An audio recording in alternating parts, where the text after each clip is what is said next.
special group of people, very special to me, very important. And I want to thank you all for being here and for your work on behalf of our nation's veterans, our great, great people, our veterans. We're all united by a very common mission. We will protect those who protect us. I've been saying that a lot over the last 2 years at rallies and speeches. We will protect those who protect us. And that's just starting, because I think the veterans have not been treated fairly. And David and a group of brilliant, brilliant doctors and businessmen are forming a board, and you've got the most talented people that I've ever seen working with you. This is no more games going to be played at the VA. And I want to thank David, your secretary, your new secretary, who's going to be so outstanding. I think he actually passed 100-0. When I heard that vote, I said, where did that come from? 100-0, right? Passed 100-0 for bringing your vision, experience, and determination to the crucial task of reforming the VA and ensuring care for our returning heroes and warriors. And tonight I'm having a major meeting with some of the people that we put on a board. Ike Perlmutter is an amazing man. Marvel, Disney, is one of the great, great businessmen of our time. And others. We're having a meeting tonight at what we call affectionately the Southern White House. Seems to be the most convenient location. Everybody always wants to go to the Southern White House. So are you going to be at that meeting? You heard about it, right? It's going to be great. All about the VA.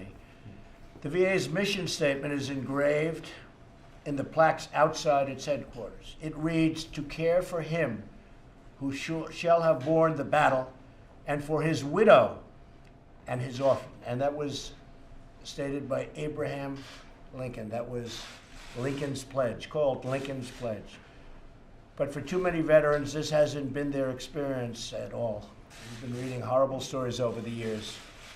And already, David, I'm hearing it's getting much better. A lot of improvements are being made.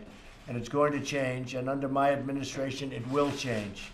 Very important to me. During my campaign, I outlined a detailed plan for reforming veterans' care throughout the country. And we're working to put that plan into effect, and it's moving, I think I can say honestly, ahead of schedule. As Commander-in-Chief, I will not accept substandard service for our great veterans. Every member of our government is expected to do their utmost to ensure our veterans have the care that they're so entitled to, maybe more entitled to than anybody, and that hasn't been the way they were treated. But it is the way they're going to be treated.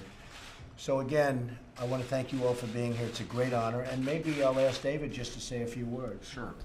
Thank you, Mr. President. Thank you. Mr. Vice President. I wanted to let you know the people in this room are some of the most dedicated, passionate people advocating for our veterans, and they are our partners in this quest to transform VA. And we really are so grateful that they're here with us, standing as partners. I also wanted to thank you, Mr. President, for the budget. I think that you've honored your commitment to showing that this country cares about the veterans, and you've given us the ability to make sure that we are able to care for them. I also wanted to tell you that yesterday the House passed an accountability bill, and we're very, very grateful for Chairman Rowe's leadership and for the House's leadership in doing that. We're looking forward to the Senate bringing a bill forward. And so I think, as you said, we're committed to the plan that you outlined during your campaign to making the VA the type of organization that Americans want it to be, and we're well on our way to do that. So thank you very much. Well, that's great. And unrelated, we just had a meeting with probably 12 congressmen, and it was an amazing meeting because they were all no's. Would you say, Mike? They were all no's, or pretty much no. And after 15 minutes, now in all fairness, it's not 15 minutes, it's really after about 4 or 5 days, but after 15 minutes, they went from no to all yeses. So the healthcare looks like it's going to be in great shape. It's a great plan. The press doesn't give it a fair read, but I've heard that before. I mean, what are you going to do? The fake news.